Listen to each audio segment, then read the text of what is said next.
হাসরের ময়দানটা বড় ভয়ঙ্কর। সব মানুষগুলো উলঙ্গ দাঁড়াবে, নারী পুরুষ সব একসাথে উলঙ্গ দাঁড়াবে। এমন কঠিন হালাত যে একদিকে সূর্যের গরম,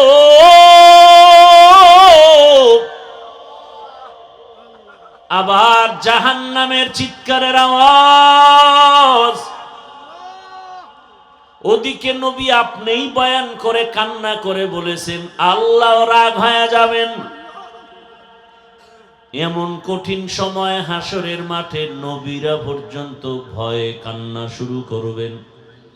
আদম নবী কাঁদবেন, মূসা নবী কাঁদবেন, ইব্রাহিম নবী কাঁদবেন। ওই কঠিন সময় আল্লাহর আদালতে যদি আমাকে ডাকা হয়, আবু বকর আমার জানমাল আমি নিয়ে তোমার জানমাল নিয়ে জান্নাত দিয়েছি, বিনিময়ে কি পুঁজি নিয়ে আসছো বলো। আমি যদি বলি ও দয়ার মালিক নামাজ রোজা তেলাওয়াত নিয়ে আসছি, আল্লাহ যদি বলেন যেইভাবে নামাজ চাইছি ওভাবে নামাজ পড়তে পারো নাই, যেভাবে জিকির চাইছি ওইভাবে মজা করে জিকির করতে পারো নাই, যেভাবে তেলাওয়াত চাইছি হক আদায় করে তেলাওয়াত করো নাই, আজ তোমার জানমাল নিয়ে তুমি জাহান্নামে যাও, আমার জান্নাত আমারে ফিরাইয়া দাও। আমি আপনাদের দোয়া নিতে আসছি।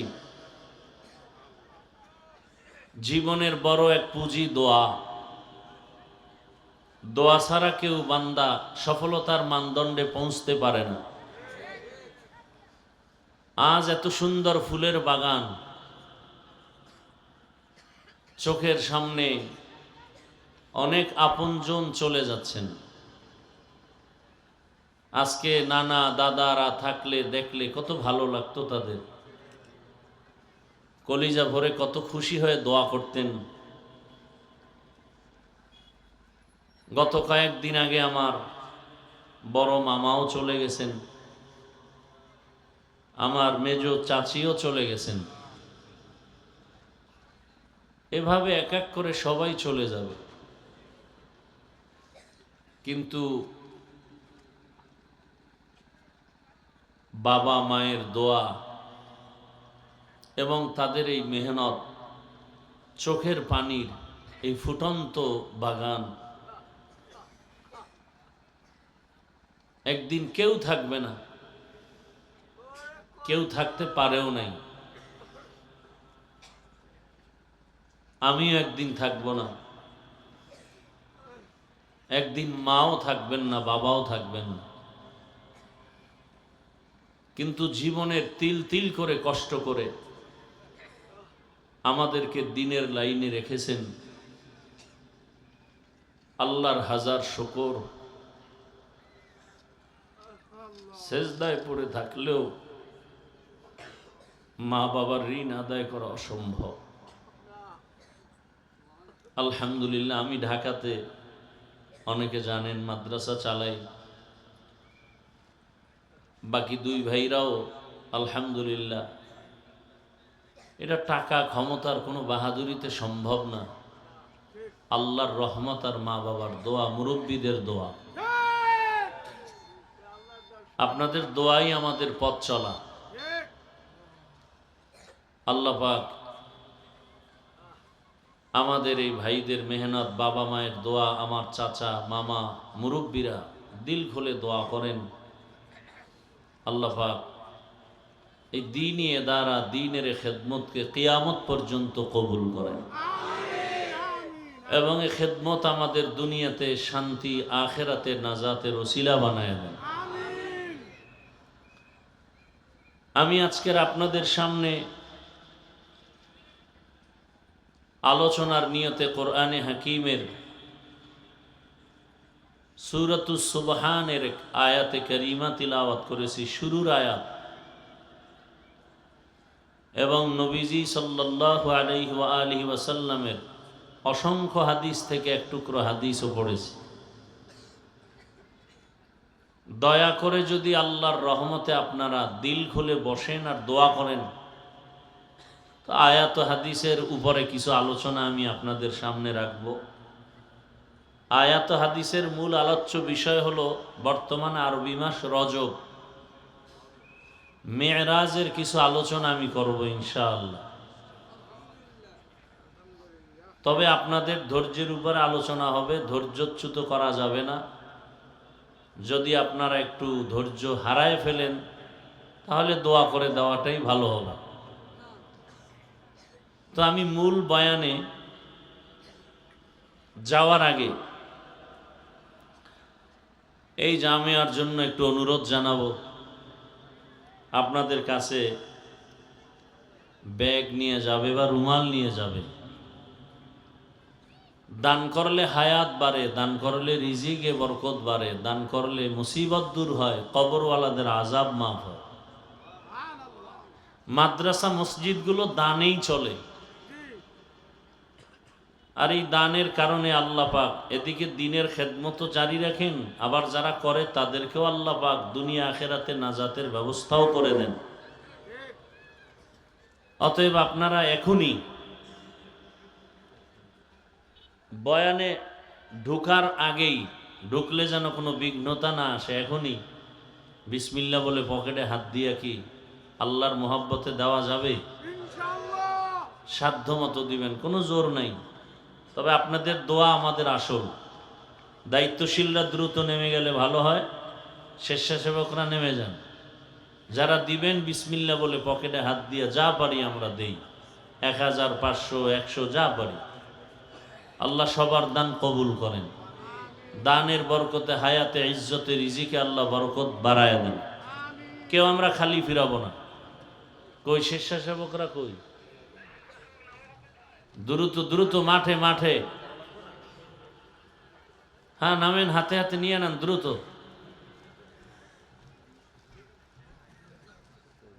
পরিচিত দুই একজন নামেন না, এই মাঠে নাই আমাদের দুই একজন পরিচিত, নামেন। এই বাম দিক থেকে একটু সহযোগিতা করেন। হ্যাঁ, হাতে হাতে নিয়ে নিলে ওই ব্যাগে দিয়ে দেন, হাতে উঠায় ব্যাগে দিয়ে দেন। দ্রুত দ্রুত, কেউ খালি ফিরাবো না ইনশাআল্লাহ। মাশাআল্লাহ,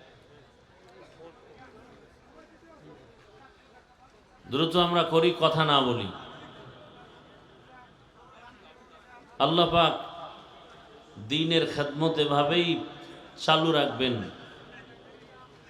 আল্লাহ আমাদেরকে দ্বীনের খাদেম হিসেবে কবুল করে নেন।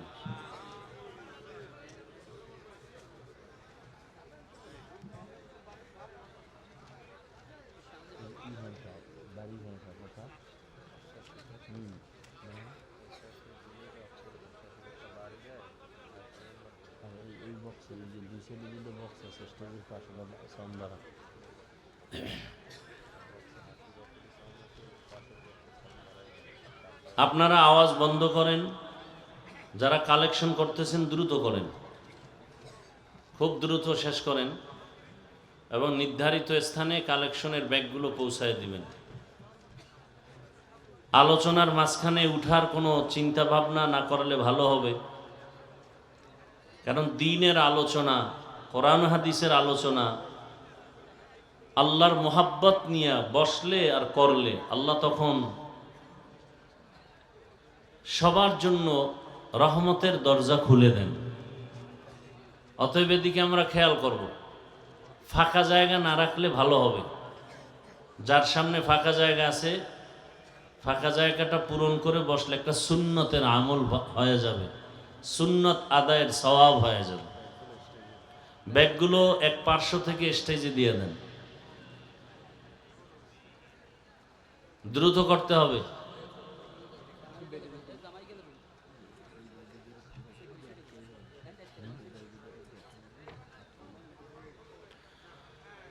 আল্লাহ, ধৈর্যের সাথে বসি। শীতের মধ্যে এই পাটির মধ্যে বসা আল্লাহ পাকের দয়া ছাড়া সম্ভব না। আল্লাহ যাদেরকে দয়া করবেন তারাই বসতে পারবেন। আল্লাহ সবাইকে কবুল করেন। আমি আলোচনা শুরু করতেছি, আয়াত ও হাদিসের তরজমাটা বলে নেই, এরপরে কিছু ব্যাখ্যা ইনশাআল্লাহ। সুবহানাল্লাযী আসরা বিআবদিহি লাইলাম মিনাল মাসজিদিল হারামি ইলাল মাসজিদিল আকসা। আল্লাহ বলেন, পবিত্র সত্তা যিনি ভ্রমণ করাইলেন তার প্রিয় বান্দাকে বাইতুল্লাহ থেকে বাইতুল মাকদিস পর্যন্ত, যেই বাইতুল মাকদিসের চতুর্পার্শ্বে আল্লাহর বরকত সমূহ দ্বারা বেষ্টিত,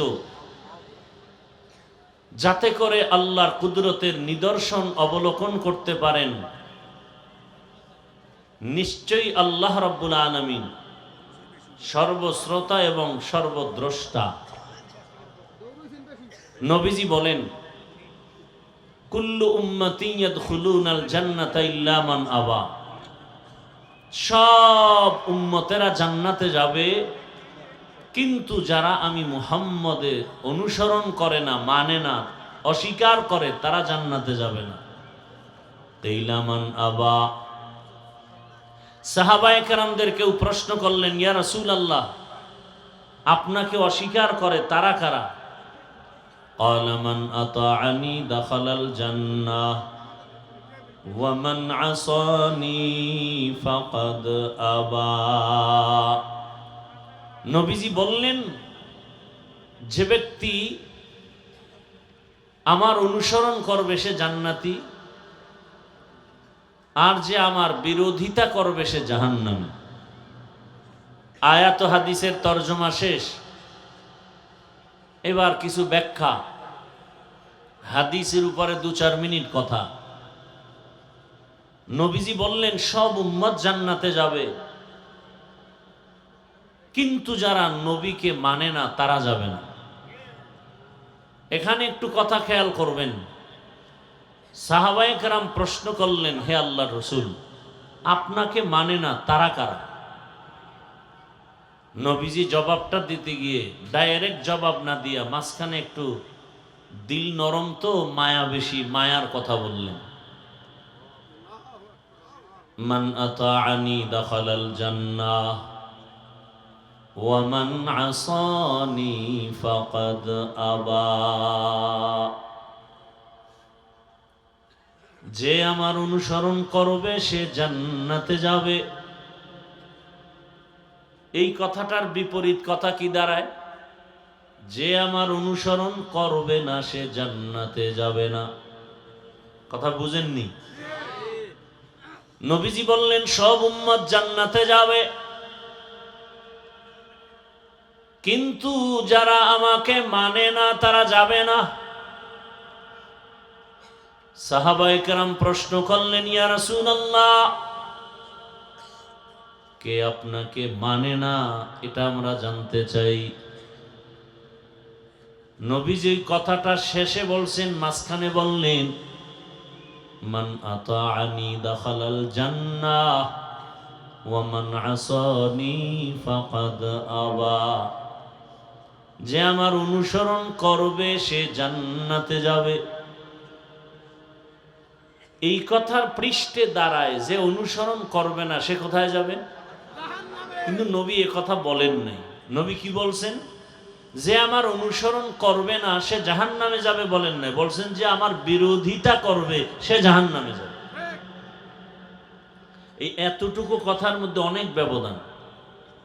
নবীর অনুসরণ করবেন না সে জাহান্নামে যাবে নবী বলেন নাই, বরং যে বিরোধিতা করে সে জাহান্নামে যাবে। কি বুঝলাম? মনে করেন একটা লোক দাড়ি রাখে না, নামাজ পড়ে না, জিজ্ঞাসা করলাম, এই যুবক তুমি দাড়ি রাখো না কেন, নামাজ পড়ো না কেন? বলে চেষ্টা করি, পারি না, দোয়া করেন। কি বুঝলেন? সে দাড়ি না রাখার পরেও সুন্নতের প্রতি রসুলের অনুসরণের আগ্রহ আছে না নাই? তাহলে সে দাড়ি না রাখার পরেও সে মুমিন। হ্যাঁ, আচ্ছা, আরেকজনকে জিজ্ঞাসা করলাম, এই যুবক বাম দিক থেকে, তুমি দাঁড়ানো নামাজ পড়ো না কেন? আমার কথাটা শেষ না হতে বলে দাড়ি না রাখলে অসুবিধা কি? এরকম আছে না নাই? রোজা না রাখলে অসুবিধা কি? নামাজ না পড়লে অসুবিধা কি? দেখেন তো, ডান পার্শ্বের লোকটাও কি দাড়ি নাই, বাম পার্শ্বের লোকটাও। এদিকে খেয়াল করেন, ডান পাশের লোকটা দাড়ি না রাখার পরেও সে কি বেঈমান না মুমিন? কেমনে বুঝলেন সে দাড়ি না রেখে মুমিন? মনে কি আছে? আন্তরিকতা, আগ্রহ আছে। বাম পাশের লোকটাও কিন্তু দাড়ি নেই, কিন্তু সে মুমিন না বেঈমান? বেঈমান। কেন? তার মধ্যে আন্তরিকতা বা আগ্রহ নাই। কয় ভাই আপনি টুপি পরেন না কেন? টুপির মধ্যেই কি ইসলাম? তাহলে টুপি বাপ। ভাই আপনি দাড়ি রাখেন না কেন? দাড়ির মধ্যেই কি ইসলাম? তাহলে দাড়ি বাপ। ভাই আপনি পর্দা করেন না কেন? পর্দার মধ্যেই কি ইসলাম? তো পর্দা বাপ। ভাই মদিনার পোশাক পরেন না কেন? পোশাকের মধ্যেই কি ইসলাম? তাহলে পোশাকও বাপ। তাহলে দাড়ি নাই, টুপি নাই, পোশাক নাই, পর্দা নাই, তো ইসলাম কই? ইসলাম হাওয়ায়, ইসলাম হাওয়ায়। এজন্য যেই লোকটা দাড়ি রাখে নাই, অন্তরে আগ্রহ আছে, দোয়া চাই দাড়ি রাখবো, সে মুমিন। বাম পার্শ্বের ব্যক্তি বলে দাড়ি নাই, আগ্রহ না দেখায় বলে না রাখলে অসুবিধা কি? এই লোকটা দাড়ি রাখলেও বেঈমান।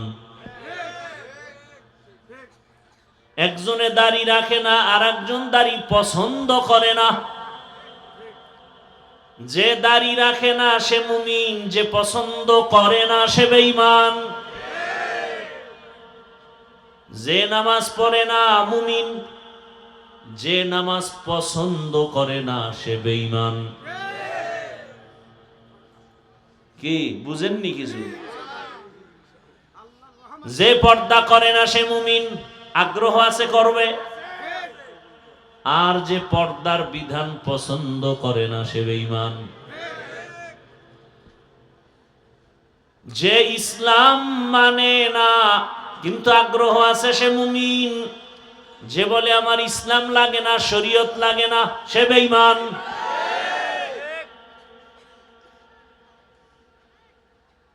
একজন ইসলামী রাজনীতি করে না, সে মুমিন, মনে আগ্রহ। আর একজন ইসলামের রাজনীতি পছন্দ করে না, সে বেঈমান। বড় কঠিন কথা। এজন্য নবী বলেছেন, যে আমার অনুসরণ করবে সে জান্নাতে যাবে, যে অনুসরণ করবে না সে জাহান্নামে যাবে। না না, যে আমার বিরোধিতা করবে সে জাহান্নামে যাবে। তো কো যাও সুন্নতে আহমদ কো যা, তো কো যাও সুন্নতে আহমদ কো যা, বা মুহাম্মদ कै बुअद निस्बत तोरा मन अहब्बा सुन्नती कौले रसूल मजदए का नमाई हम कुन कबूल। হাদিসের উপরে আলোচনা শেষ, এবার আয়াত। কোরআনে হাকিমের মধ্যে 114 সূরার এক সূরার নাম সূরায়ে বনী ইসরাইল। এই সূরাটার নাম আরেকটা আছে সূরায়ে ইসরা। এই সূরার আরেক নাম সূরাতুস সুবহান, কারণ সুবহান শব্দ দিয়ে সূরাটা শুরু। শুরুতেই মেরাজের ঘটনা সম্বলিত আয়াত আল্লাহ নিয়ে আসেন। প্রচালিত বা প্রসিদ্ধ নাম হলো বনী ইসরাইল। বনী মানি সন্তান, ইসরা মানি বান্দা, ইল মানি আল্লাহ, আল্লাহর বান্দার সন্তান। অর্থাৎ ইয়াকুব আলাইহিস সালাম, তার আরেক নাম ছিল ইসরাইল। পরবর্তী সবাইকে বনী ইসরাইল বলা হয়, এরা সব ইয়াকুবের সন্তান। এটা তাদের বংশীয় পরিচয়। আর ধর্মীয় পরিচয় বনি ইসরাইলেরা দুই দলে বিভক্ত, একদল ইহুদি আর একদল নাসারা বা খ্রিস্টান। ইহুদি মুসা নবীর উম্মত হওয়ার দাবিদার, খ্রিস্টানরা ঈসা নবীর উম্মত হওয়ার দাবিদার। বর্তমান দুনিয়াতে ঈসা নবীর উম্মত বলে দাবি করার কোনো সুযোগ নাই, মুসা নবীর উম্মত বলে দাবি করার কোনো রাস্তা খোলা নাই। সব আখিরি নবীর উম্মত। যারা আখিরি নবীর উম্মত হবে না এরা চিরস্থায়ী জাহান্নামী, আর আখিরি নবীর উম্মত যারা হবে এদের মধ্যে ৭২ দল জাহান্নামী, এক দল জান্নাতি। যারা আখিরি নবীর উম্মত হবে না এরা বিনা হিসাবে জাহান্নামী, আর যারা আখিরি নবীর উম্মত হবে এদের মধ্যে আবার কয় দল? ৭৩ দল। এর মধ্যে এক দল জান্নাতে যাবে, বাকি ৭২। এই ৭২ দলের মধ্যে হিন্দু নাই, বৌদ্ধ নাই, খ্রিস্টান নাই, ইহুদি নাই, সব মুসলমান। এক দল জান্নাতে যাবে।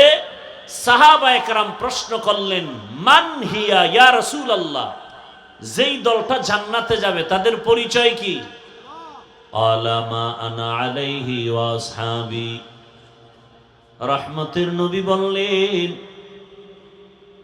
আমার আদর্শ যারা মেনে চলবেন আর আমার ছাত্র সাহাবাদের আদর্শ যারা মেনে চলবেন তারা জান্নাতি। অতএব বর্তমান দুনিয়াতে যে বলে আমরা নবী মানি সাহাবা মানি না, তাদেরকে বাছাই করে নেও। এরা মুমিন মুসলমান হলেও ৭২ দল জাহান্নামীদের অন্তর্ভুক্ত। তুকু যাও সুন্নতে আহমদ কুজাবা মুহাম্মদ কৈবুয়াদ নিসবতুরা মান আহাব্বা সুন্নতি কওলে রসূল মজদায়ে কানা মাই হাম কুন কবুল। ঘুমে ধরছে আপনাদের? বাসায় গিয়ে তো মোবাইল চালাবেন, ঘুমাবেন না, গুনাহ করবেন। কেউ দেখে না, কে দেখেন? আল্লাহরে ফাঁকি দেওয়া যাবে? মানুষ কয় হাফিজুর রহমান খুব ভালো মানুষ, আল্লাহ কয় আমি তো জানি তুই ভালো না খারাপ। আমি জানি তুই রাতের বেলা মোবাইল চালাও, তোর হাত না পাক, তোর চোখ না পাক, তোর জিহ্বা না পাক, তোর অন্তর না পাক। এত সোজা না জান্নাত পাওয়া? জান্নাত পাওয়া যদি সোজা হইতো, জান্নাতের টিকিট হাতের মধ্যে পেয়ে আবু বকর সারাটা জীবন কেন কান্না করলেন? রহমতের নবী আমার এশার নামাজের সাথে সাথে ঘুমায় যান, কারো সাথে কোনো কথা নাই। রহমতের নবী মসজিদে নববীর পার্শ্বেই তো হুজুরা আম্মা জান আয়েশা রাদিয়াল্লাহু আনহার হুজুরা। এশার নামাজে নবী ঘুমিয়ে পড়েছেন, আম্মা জান আয়েশা রাদিয়াল্লাহু আনহার হুজরার ভেতরে। নবী বলেন, আমি যখন ঘুমায় যাই আমার চোখ যদিও বন্ধ হয়, আমার কলব কখনো ঘুমায় না। আমার কলব অল টাইম জিন্দা।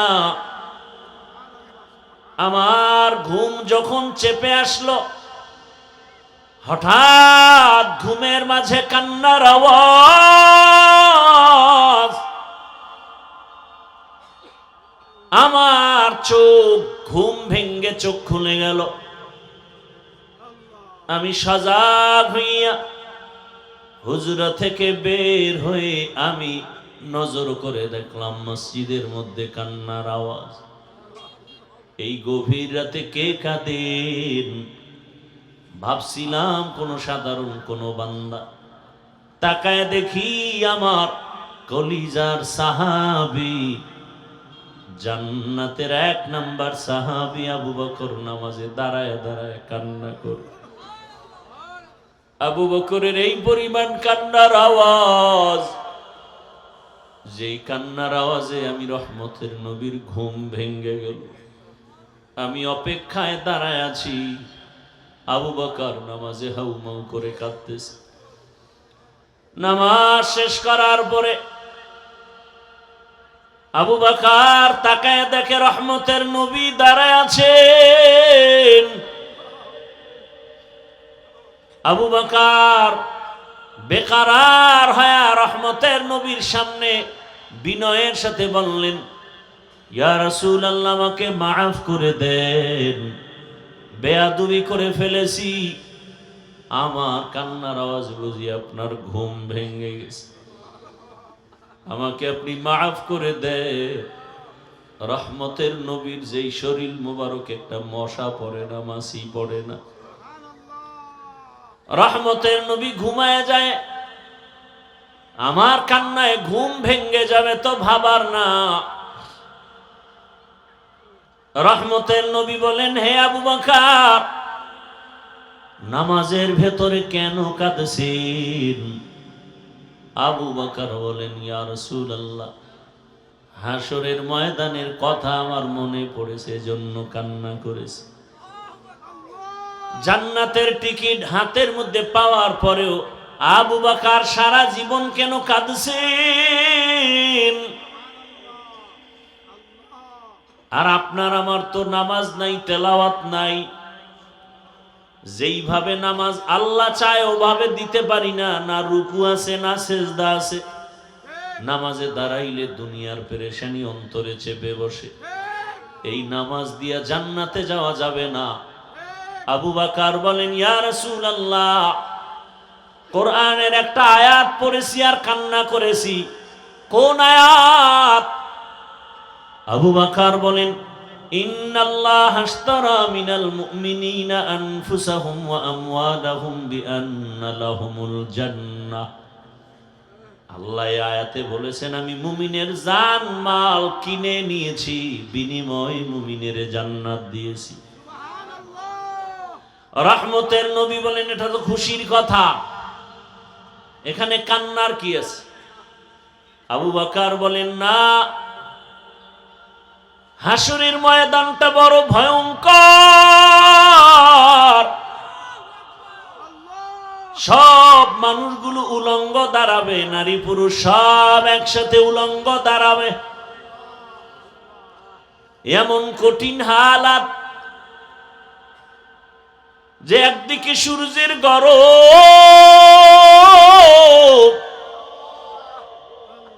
আবার জাহান্নামের চিৎকারের আওয়াজ।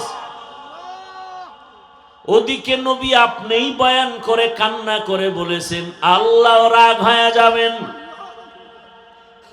এমন কঠিন সময় হাসরের মাঠে নবীরা পর্যন্ত ভয়ে কান্না শুরু করবেন। আদম নবী কাঁদবেন, মূসা নবী কাঁদবেন, ইব্রাহিম নবী কাঁদবেন। ওই কঠিন সময় আল্লাহর আদালতে যদি আমাকে ডাকা হয়, আবু বকর, আমার জানমাল আমি নিয়ে, তোমার জানমাল নিয়ে জান্নাত দিয়েছি, বিনিময়ে কি পুঁজি নিয়ে আসছো বলো? আমি যদি বলি, ও দয়ার মালিক, নামাজ রোজা তেলাওয়াত নিয়ে আসছি। আল্লাহ যদি বলেন, যেইভাবে নামাজ চাইছি ওভাবে নামাজ পড়তে পারো নাই, যেভাবে জিকির চাইছি ওইভাবে মজা করে জিকির করতে পারো নাই, যেভাবে তেলাওয়াত চাইছি হক আদায় করে তেলাওয়াত করো নাই, আজ তোমার জান মাল নিয়ে তুমি জাহান্নামে যাও, আমার জান্নাত আমারে ফিরাইয়া দাও। ও রহমতের নবী, ওই দিন আমার কি উপায় হবে? হক আদায় করে নামাজও পড়তে পারলাম না, তেলাওয়াত করতে পারলাম না। আবু বকরের যদি এমন হালাত হয়, আপনার আমার কি উপায় হবে চিন্তা করা উচিত। আপনার আমার কি উপায় হবে চিন্তা করা উচিত। আল্লাহ হেদায়েত দান করুন। জীবন ভরই তো ঘুমায় কাটাইলেন, একটা রাত আল্লাহর জন্য দিছেন, আল্লাহ চাইলে পারবেন দিতে? দেখাতে পারবেন যে আল্লাহ তোমার জন্য একটা রাত ঘুমাই নাই? অন্তত এরকম কোরআনের বাগান আল্লাহওয়ালাদের মজলিসে যদি বসতে পারেন, নিয়তটাকে খালেস করে বসবেন, চোখের পানি নিয়ে বিদায় হবেন, আল্লাহ তাআলা এরকম এক প্যান্ডেল মজলিস আরশে আজিমে ফেরেশতা দ্বারা মিলায়া রাখছেন। ওখানে আমাদের গুণগান হচ্ছে আরশে আজিমে। আল্লাহ ফেরেশতাদেরকে বলতেছেন, এমদাদিয়ার ময়দানে যে মানুষ এত ঠান্ডা শীতের মধ্যে বসে আছে, টাকা চায় না, বাড়ি চায় না, গাড়ি চায় না, ফেরেশতারা আমি জানি ওরা কি চায়। ফেরেশতারা বলে আল্লাহ আপনাকে চায়, জান্নাত চায়, জাহান্নাম থেকে তারা মুক্তি চায়। আল্লাহ বলেন ফেরেশতারা সাক্ষী থাক, ওই ময়দানের সব মানুষের গুনাহগুলো আমি মাফ করে দিলাম। আতিনা ফি দারে দুনিয়া না হাসান, আতিনা ফি দারে উকবা না হাসান, ইয়া গিয়াসাল মুস্তাগীসি নাহদিনা লাফতিখারা বিল উলুমে ওয়াল গিনা, হর গরিদে নেকো তু তৈয়ার है, जो न मांगे उससे तू बेजार है। সূরাটার নাম বনি ইসরাইল। আল্লাহ তাআলা রাসূলকে, গোটা দুনিয়ার মানুষকে আল্লাহ বানাবার আগেই সিদ্ধান্ত নিলেন মানুষ হবে সৃষ্টির শ্রেষ্ঠ জাতি, মানুষের মতো দামি আর কোনো প্রাণী হবে না। সিদ্ধান্ত নিয়ে আল্লাহ মানুষ সৃষ্টি করলেন, এরপরে দুনিয়াতে পাঠালেন। পাঠানোর পর এই শ্রেষ্ঠত্ব ধরে রাখার জন্য দুইটা ব্যবস্থা দিলেন, যেই দুই ব্যবস্থা ধরে রাখলে মানুষ দুনিয়াতেও বাদশা হবে, কিয়ামতেও বাদশার হালাতে জান্নাতে যাবে। দুই ব্যবস্থার এক ব্যবস্থার নাম ব্যক্তি, আল্লাহর নির্দিষ্ট করা বান্দা। দ্বিতীয় হলো আল্লাহর দেয়া কিতাব। আল্লাহ যত ব্যক্তি পাঠাইছেন মানুষকে শান্তির ঠিকানা বুঝায় দেওয়ার জন্য, এই ব্যক্তিদের মধ্যে শ্রেষ্ঠ ব্যক্তি হলেন রাহমাতুল লিল আলামিন। আর আল্লাহ যত কিতাব দিয়েছেন, এই কিতাবের মধ্যে শ্রেষ্ঠ কিতাব হলো কোরআনুল কারীম। রহমতের নবী এবং কোরআন। দুনিয়ার মধ্যে যত ব্যক্তি শ্রেষ্ঠ হলেন রাহমাতুল লিল আলামিন। আর দুনিয়াতে যত কিতাব আছে, শ্রেষ্ঠ কিতাব হলো কোরআনুল কারীম। আমার রহমতের নবী কোন কোন কারণে শ্রেষ্ঠ, শুধু আয়াতগুলো যদি তেলাওয়াত করি ঘন্টাকে ঘন্টা চলে যাবে। আমার নবী যে শ্রেষ্ঠত্বের আয়াত আল্লাহ দিছেন, ইন্না আ'তাইনাকাল কাউসার ফাসাল্লি লিরাব্বিকা ওয়ানহার ইন্না শানিআকা হুয়াল আবতার। নবীজিকে আল্লাহ কাউসার দান করেছেন শ্রেষ্ঠত্বের একটা কারণ। নবীজিকে আল্লাহ এত মর্যাদা দান করেছেন তার আরেক কারণ আরেক আয়াতে, ওয়ামা আরসালনাকা ইল্লা রাহমাতাল লিল আলামিন। রহমতের নবী শ্রেষ্ঠ কেন তার আরেক কারণ, মা কানা মুহাম্মাদুন আবা আহাদিম মির রিজালিকুম ওয়ালাকিন রাসূলুল্লাহি ওয়া খাতামান নাবিয়্যিন। রহমতের নবী শ্রেষ্ঠ হওয়ার আরো কারণ, ইন্না আরসালনাকা শাহিদাও ওয়া মুবাশশিরাও ওয়া নাযীরা ওয়া দাঈয়ান ইলাল্লাহি বিইজনিহি ওয়া সিরাজাম মুনীরা। রহমতের নবীর শ্রেষ্ঠ হওয়ার আরো কারণ, লাকাদ কানা লাকুম ফি রাসূলিল্লাহি উসওয়াতুন হাসানাহ। রহমতের নবী শ্রেষ্ঠ হওয়ার আরো কারণ, ওয়াদ-দুহা ওয়াল-লাইলি ইযা সাজা মা ওয়াদ্দা'আকা রাব্বুকা ওয়া মা ক্বালা ওয়ালাল আখিরাতু খায়রুল লাকা মিনাল উলা। আল্লাহ আমার নবীকে যত কারণে শ্রেষ্ঠ বানাইছেন, এর মধ্যে একটা কারণ হলো আমার তেলাওয়াতকৃত আয়াত, সুবহানাল্লাযী আসরা বিআবদিহি লাইলাম মিনাল মাসজিদিল হারাম। সমষ্টি কথা হলো মেরাজ দিয়ে আল্লাহ আমার রসুলকে শ্রেষ্ঠ মর্যাদা দিয়েছেন। বর্তমান আরবি মাস রজব, এর পরের মাস শাবান, এর পরের মাস রমাজান। ধৈর্য ধরলে আমি ধারাবাহিক আলোচনা করব, আর উঠা বসা করলে লাইন কাইটে দিয়া দোয়া করে দিব। ধারাবাহিক আলোচনা করলে একটু সময়ের দরকার। আরবি মাস এগুলো মুমিন হিসাবে মনে রাখা ওয়াজিবে কিফায়া। আমরা আরবি মাসের নাম মনে রাখবো দূরের কথা, বাংলা মাসের নামই মনে রাখি না।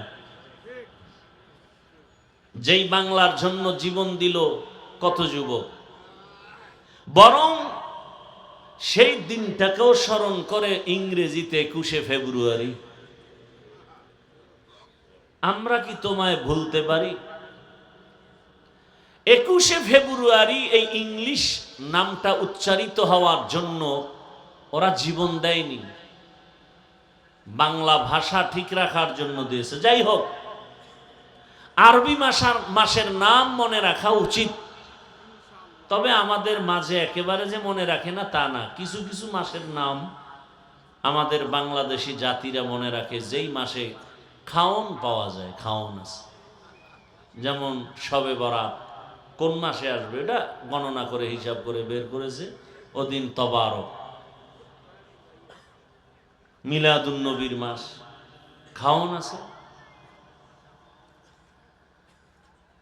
রজব মাস বড় দামি এবং খুবই সম্মানিত এক মাস। সূরা তাহা আল্লাহ ওখানে উল্লেখ করেন, আল্লাহ নিজে সিদ্ধান্ত করেছেন বছরে মাস হবে 12টা। ইন্না ইদ্দাতাশ শুহুরি ইনদাল্লাহি 12 শাহরান ফি কিতাবিল্লাহ ইয়াউমা খালাকাস সামাওয়াতি ওয়াল আরদ মিনহা আরবাআতুন হুরুম যালিকাদ-দীনুল কাইয়্যিম। আল্লাহ বলেন গণনার আকারে মাস হবে 12টা। কিয়ামত পর্যন্ত কয় মাসে এক বছর? কোন বছর 13 মাসে হবে না, 11 মাসে হবে না। কয় মাস? 12 মাস। আরবি 12 মাসের প্রথম মাস হলো মুহররম। কোন মাস? আল্লাহ বলেন এই 12 মাসের মধ্যে আমি আল্লাহ 4 মাস রাখলাম সর্বোৎকৃষ্ট সম্মানিত। এই 4 মাস হলো 12 মাসের মধ্যে বড় দামি। অন্য মাসের তুলনায় মাসটাও দামি, অন্য মাসও দামি, তবে একটু এটার আলাদা মর্যাদা। আল্লাহ কয় যে 4 মাস দামি, এই সিদ্ধান্তটা কবে করেছি? ইয়াউমা খালাকাস সামাওয়াতি ওয়াল আরদ, আসমান জমিন যেদিন সৃষ্টি করেছি ওদিন সিদ্ধান্ত নিছি বছরে মাস হবে 12টা, এবং এর মধ্যে 4 মাস হবে দামি। 3 মাস লাগাতার লাগানো। মুহররম হইল বছরের প্রথম মাস আরবি, এর পরের মাস এর আগের মাস না, হজের মাস, হজের আগের মাস, হজের পরের মাস। আর এই রজব মাসটা একটু আলাদা। জিকাদা, জুলহিজ্জা, মুহররম। হজের মাস হলো জিলহজ, এর পরের মাস থেকেই বছর শুরু আরবি। আর ওই হজের মাসের আগের মাস, আর এই রজব শাবানের আগে, এই 4 মাস। আল্লাহ এটা লৌহে মাহফুজে লিখে ফেলেছেন কুদরতের কলম দ্বারা আসমান জমিন সৃষ্টির দিন। সেই সম্মানিত মাসের এক মাস রজব, মেরাজের কারণে এ মাসের সম্মান না, বরং মেরাজ আলাদা, এ মাস আলাদা। আমরা তো রজবে মেরাজের ঘটনা বয়ান করি, মসজিদে মসজিদে বয়ান হয়েছে 2-3 দিন আগে, জুমায় বয়ান হয়েছে। মূলত উলামায়ে কেরাম ঐতিহাসিকগণ বিশ্লেষণ করে বলেছেন রসুলের মেরাজ হয়েছে এটা সত্য, তবে রজবে হয়েছে এর কোনো গ্যারান্টি নেই। কেউ বলেন রসুলের মেরাজ হয়েছে রমাজানে, কেউ বলেন রসুলের মেরাজ হয়েছে মুহররম মাসে, কেউ বলেন জিকদাহ হজের আগের মাসে। মোটমাট কথা হলো মেরাজ হয়েছে এটা সত্য। এখন প্রশ্ন হলো মেরাজটা কি স্বপ্ন যোগে হলো না সশরীরে হলো? এ নিয়ে অনেক মতানৈক্য। এখনো বহু নাস্তিকরা রসুলের মেরাজ মেনে নিতে পারে না, বলে স্বপ্ন যোগে হয়েছে। ইসলামী শরিয়া এবং কোরআন হাদিস প্রমাণ করে মেরাজ হয়েছে সশরীরে। এখন কথা হলো মেরাজ হলো কেন? প্রশ্ন খেয়াল করবেন, মেরাজ হলো কেন? এবং এই মেরাজ হলো রাতের বেলা না দিনে? দিনে না হয়ে রাতে হলো কেন? এবং মেরাজটা শুরু হয়েছে বাইতুল্লাহ থেকে, বাইতুল মাকদিস, ওখান থেকে মেরাজ শুরু। আল্লাহ বাইতুল্লাহ থেকে ডাইরেক্ট আল্লাহর বাড়ি নিতে পারতেন না, বাইতুল মাকদিস নিলেন কেন? কথা বুঝে আসছে? এরপরে আসেন আয়াতের বিশ্লেষণ। আয়াতে ঢুকার আগে এই কথাগুলো খেয়াল করি। পৃথিবীতে আল্লাহ যত নবী রাসূল পাঠিয়েছেন সকলের মেরাজ হয়েছে। মুসা নবীর মেরাজ জমিনে, ঈসা নবীর মেরাজ হয়েছে জমিনে, ইব্রাহিম নবীর মেরাজ জমিনে, সব নবীর মেরাজ জমিনে। আর একমাত্র রহমতের নবীর মেরাজ হলো আরশে আজিমে। ব্যবধান আছে না নাই? সব নবীদের মেরাজ জমিনে, রহমতের নবীর মেরাজ কেন?